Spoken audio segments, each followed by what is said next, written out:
n'amakuru ari breaking news.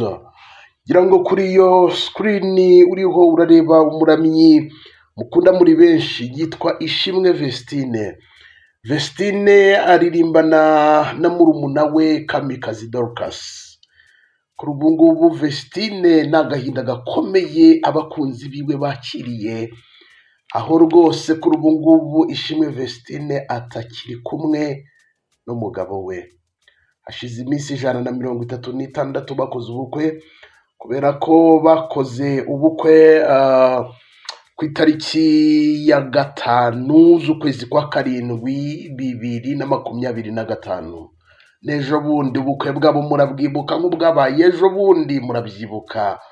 Abantu twarajano turadesesengura byinshi byabereye mu bukwe, dusesengura uburakari bw'uyu mugabo mu bukwe, umugabo udaseka, umugabo koko umunsi wo kwishima abantu bakavuga bati nta gishya yarabonye, rega ni ibintu yarasanzwe amenyereye. Turasesengura abakunzi ba Vestine bamukunda baraza baradutuka bavuga byinshi bijya bitandukanye. Kuri ubu ngubu Vestine ari mu marira akomeye cyane. Buriya amarenga mumaze iminsi mubona ku mbuga nkoranyambaga avuga byinshi bijya bitandukanye ku mubiri wiwe, ukabona washizemo abantu mwe. Vestine uyu muramyi ahuye n'ikigeragezo gikomeye mu buzima tazigera yibagirwa. Ngira ngo mwe abantu mwe birababaje. N'umwana ukiri mutoya yemeye kwiyongeza imyaka, yongeye ngira ngo murabizi Vestine yavutse 2004, Dorcas avuka 2006, ariko bemeye kongeza imyaka avuga ko yavutse 2003, kandi atari byo, kugira basa asezerana imyaka 22. Naho Vestine mu busanzwe afite imyaka 21, yemera kwiyongeza imyaka ibyo byose. Ariko umugabo we Wedraugo Idrissa, sinshaka no kongera kuvuga iki kizina Idrissa Wedraugo, kubera ko gihobagije umukobwa wacu, aramuhobagije pe. Amezi ane n'indi minsi mike irengaho umuntu ashinze urugo, birabaye mw'abantu. Ariko murabizi buriya sinzi niba wenda bibaye ubu ngubu cyangwa se bari basanzwe batumvikana, ariko murabyibuka mu ijoro ryo ku itariki ya 12 ushyira uwa 13 z'ukwezi kwa 10, Vestine yaherekejwe na Idrissa ku kibuga cy'indege yerekeje muri Canada. Wasanga wenda amenya amakuru ko hari ukuntu nyine wenda igihe wenda yarari nko muri Canada hari ukuntu byagiye bigenda, ariko wabonaga ko bitameze neza. N'ibiganiro yagiye akora ngira ngo mu bihe bigiye bitandukanye turi bugende tubigarukaho 5 kuri 5. Vestine anyuze ku rubuga rwiwe rwa Instagram yatambukije ubutumwa, aho yavuze ko nyine byamaze kurangira. Yanditse mu rurimi rw'icyongereza, aho yagize ati today, uyu munsi, the life I'm living is not the life I choose. Ati ubuzima kuri ubu ngubu mbayeho ntabwo ari ubuzima nigeze nifuza cyangwa se nigeze mitamo. I'm living in a bad situation. Mbayeho mu buzima bubi, mbayeho muri situation mbi, mbayeho nabi. And I didn't deserve this. Kandi ntabwo nari nkwiriye ibi bintu, ntabwo byari binkwiriye pe. I know I made bad decision in my life. Ndabizi ko nakoze amahitamo mabi mu buzima bwanjye, but it's okay. Ariko nta kibazo. God allows some things to happen so we can learn. Ati hari igihe Imana mu by'ukuri yemera ko ibintu biba ku muntu kugira ngo yige. I have learned a lot. Neze byinshi. No man will ever lie to me again to destroy my life. Ati mu by'ukuri nta mugabo uzongera kumbeshya kugira ngo yongere asenyura ubuzima bwanjye. Ati nawe pe. The next man I choose to be with, I will first get to know him well.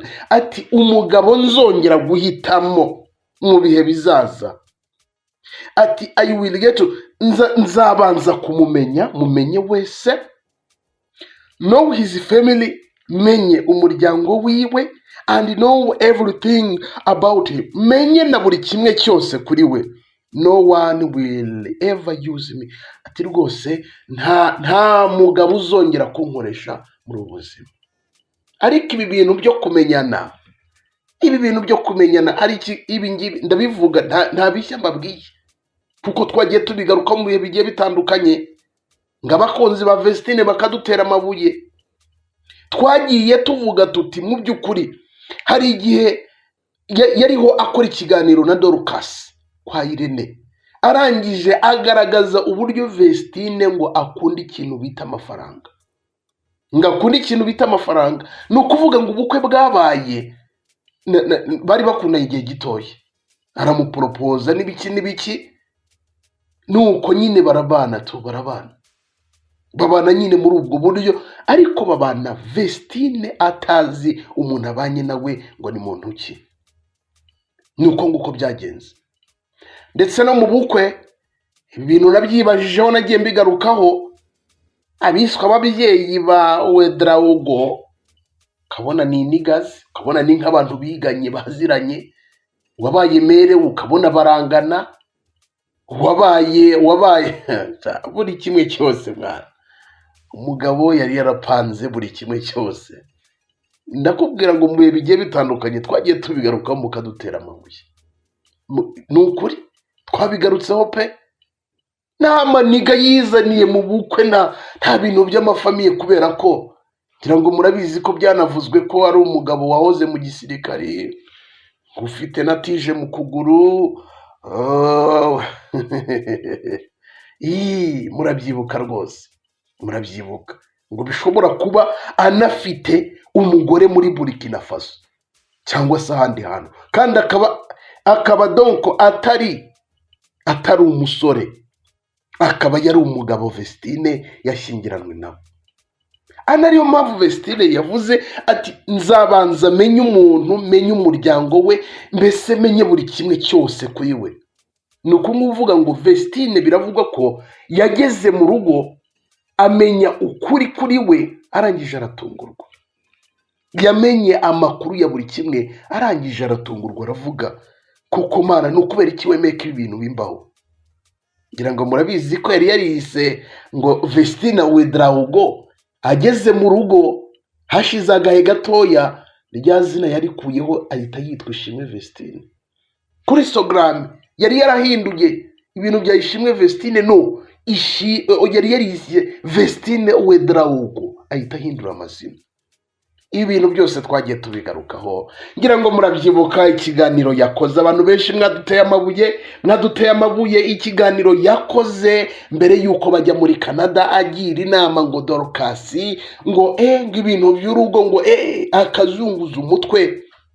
Nideba nyinshi zabaye ku mbuga nkoranyambaga, bati murebe dashobora kuba bitameze neza. Ati kubera iki ari kugira inama Dorcas? Kubera ko Irene yaramubaje ngo none se wowe ko washatse ukiri umwana, yaramubwiraga ngo ntuzigere ushaka ukiri umwana. Ati se wowe ko, ati nyine hari ukuntu kumeze gute, kumeze ngo Imana ibyemera, kuki we Imana itabyemera? Akazunguza umutwe ati agaragaza uburyo mu by'ukuri ngo bikaze. Abantu bagizemo ubwoba mw'abantu. Ishimwe Vestine nuko bimeze. Mu bihe bigiye bitandukanye twagiye twigarukira ku kintu bita za Onapo, abantu bakadutera amabuye. Byagiye bivugwa ku mbuga nkoranyambaga, bati Onapo, bati ibyo ntabwo turi bubitindeho. Mu bihe bigiye bitandukanye twagiye tugaruka ku burakari bwaranze Idirisa mu bukwe. Umunsi we w'ibyishimo nanabigarutse tugitangira, buryo nta guseka, nta kintu gishyana. Ibi bintu twagiye tubigaruka, bakavuga bati koko uru rugo ruzabamo ibyishimo. Uyu mugabo kubera iki atishimye? Abantu benshi babyibajijeho. iki rero iyi impact biteje niyo behind ya buriya burakari nyine bumeze gutya. Nuko nguko nyine, nuko nguko ngira ngo mu bihe bigiye bitandukanye twagiye tugaruka ku kijyanye no kunanuka mu rushako, uburyo Vestine yari amaze kugira umubiri, ariko nka nyuma yaho aje gukora ibiganiro ukabona yashizemo abantu bati ashobora kuba ari guhura n'ibigeragezo bikomeye cyane mu rugo byo kudashyira akaraso ku mubiri. Nuko nguko ibyo byose twagiye tubigarukaho, ariko abantu bagiye bagaruka nanone ku kuva muri ADEPR. Sinzi niba wenda iki wenda ari igihano cy'Imana, simbizi pe, kuko abantu benshi mu bihe bigiye bitandukanye yari umuntu w'Imana, yajya avuga ko ADEPR yamureze pe. Sinzi niba iki cyaba ari igihano cy'Imana ya ADEPR, sinzi niba iki ari igihano cy'Imana ya ADEPR. Murabyibuka uburyo yihenuye ADEPR, ngo baramuvuga ngo sinzasezeraniramo, ngo nzamenya Imana yanjye, ngo nzagira gute. Now it's your turn. Kuri ubu ngubu ni tani yiwe kugira ngo hari niba azasaba imbabazi, simbizi. Sinzi niba ari igihano, ntabwo mbizi. Abantu mwasomye Bibiliya mutubwire. Umukobwa wavuze ko yakuriye muri ADEPR ariyo yamuforumye, yaba abonye umugabo akamubera nk'ikigirwamana. Reka mbyite gutya, kubera ko buri ikintu cyose kiguza kuri Kristo kiba cyabaye ikigirwamana kuri wowe. Umugabo amugira ikigirwamana kugeza ubwo avuye yihenuye mu idini ya ADEPR, atangira gusuka. ADEPR barababara bati mu by'ukuri ntabwo uraduhemukiye Vestine, ni ukubera icyo uvuye hano. Inama ziraterana kuri ADEPR, muhoza abashumba bakuru baraterana bati ibi bintu Vestine ari kudukorera ni ibiki? Vestine ahindutse gute? Ni ukubera iki? None nyuma y'amezi 4 ibyo byose abikoze muri ADEPR, akihenura, so yasezeraniye, bagira igihe baramuhana, baramuca. None nyuma y'amezi 4 akigera mu rugo yasanze yaribeshye, imyanzuro yose yafashe kugeza ubwo abyanditse ati mu by'ukuri uyu ni umwanzuro mbi nafashe mu buzima bwanjye, ariko nta mugabo n'umwe uzongera kumbeshya cyangwa se uzongera kunkoresha. Mu by'ukuri ni byinshi bitandukanye, ni byinshi bigiye bitandukanye twagiye tugarukaho. Gusa ndatekereza ko umenye buri kimwe, gusa byinshi wanamenya kuri Idirisa. Buriya Idirisa ari mu gihugu cy'u Rwanda kubera ko ni kimwe mu bihugu akoreramo. Ubundi ni umuyobozi mukuru ushinzwe gukurikirana ibikorwa bya IPA mu gihugu cya Burkina Faso, akaba ayoboye uyu muryango mu bihugu 16 birimo n'u Rwanda. Afite uburambe bw'imyaka irenga 5 akorana na IPA mu mirimo igitandukanye. Ubundi uyu ni umushinga ushinzwe nyine kuba wakura abantu mu bukene. Ngira ngo ibyo byose ndibuze kuza kuba nabigarukaho nsoza nsigaje iminota mikeya. Idirisa yakoze mu mishinga irenga 10 muri IPA ku nsanganyamatsiko zitandukanye zirimo guteza imbere ubuzima bw'abana bato, gahunda z'imibereho myiza, umutekano, imiyoborere, ubuhinzi ndetse n'uburezi. Uyu musore yageze mu Rwanda mu gihe gishize, ubwo iki kigo cya IPA cyatangiraga gutera inkunga imwe mu mishinga iri mu karere ka Musanze. Bamenyana. Nakubwiye ngo yaje mu kazi. Nkuko waza mu kazi ari ukuntu abantu nyine bafite ingeso mbi. Ahantu ageze hasiga umugore, hasiga umwana gutyo. Nibyo nyine Idirisa yakoze ageze mu gihugu cy'u Rwanda. Biravuga ko yageze no mu rugo kwa Vestine kubera ko batuye mu karere ka Musanze, bitewe n'ukuntu yabitayeho. Bikavuga ko yanabubakiye inzu ngo i Kigali. Urumva rero ni abantu nyine bakura abantu mu bukene n'ibiki yarabafashije.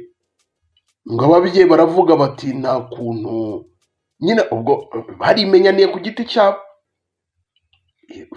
Uwedraogo yakunze Vestine abigeze iwabo ati wa muntu wadufashije gutya na gutya arifuza ko tushyingiranwa tujya mu rukundo.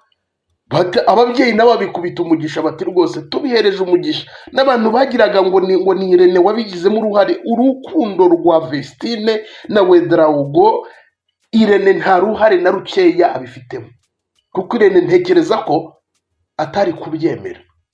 Yari kureka Vestine akabanza akiga kaminuza, akabanza akamenya buri kimwe, kubera ko Irene ni umuntu mukuru, azi abagabo buri kimwe cyose. Ababyeyi rero babihereza umugisha gutyo, ariko ageze mu gihugu cy'u Rwanda, kubera ko ariho uyu mushinga wari ugeze gutera inkunga imishinga igiye itandukanye yo mu karere ka Musanze, bamenyana gutyo. Ibihugu Idrissa ayoboramo imishinga ya IPA harimo Burkina Faso, Kenya, Malawi, Cote d'Ivoire, mu Rwanda, Ghana, Tanzania, Liberia, Uganda, Mali, Zambia, Nigeria, Sierra Leone, Colombia, Dominican Republic, Mexico, Paraguay, Peru na Philippines. Ngayo nguko uyu mugabo ngibyo ibye ho rwose yageze hano mu gihugu cy'u Rwanda, akabenguka Vestine nyuma y'uko afashije umuryango we muri iyo mishinga bateza imbere abaturage, amurabutswe. Hanyuma na Vestine ati rwose ngomba kwikoza muri koleje imwe izwi hano mu gihugu cy'u Rwanda, nkiga ururimi rw'igifaransa, nkiga ururimi, nkareba ko mu rugo twajya dukominikana. Ariko nuko nguko birangiye nyuma y'uko bamenyanye hashize amezi makeya, s'il vous plaît, hashize igihe gitoya bahita bikoza mu murenge barasezerana. Nuko nguko bimeze. Wanasanga Vestine yarasanze nk'imitungo itanamwanditseho, yanditse nko kundi muntu, niba batandukanye agomba divorce, ugasanga nyine ni ikibazo gikomeye. Reka nsore zanga, nitwa Shadini Shadu 250 TV. Niba utarakanda subscribe ubikore, tujye tubana 5 kuri 5.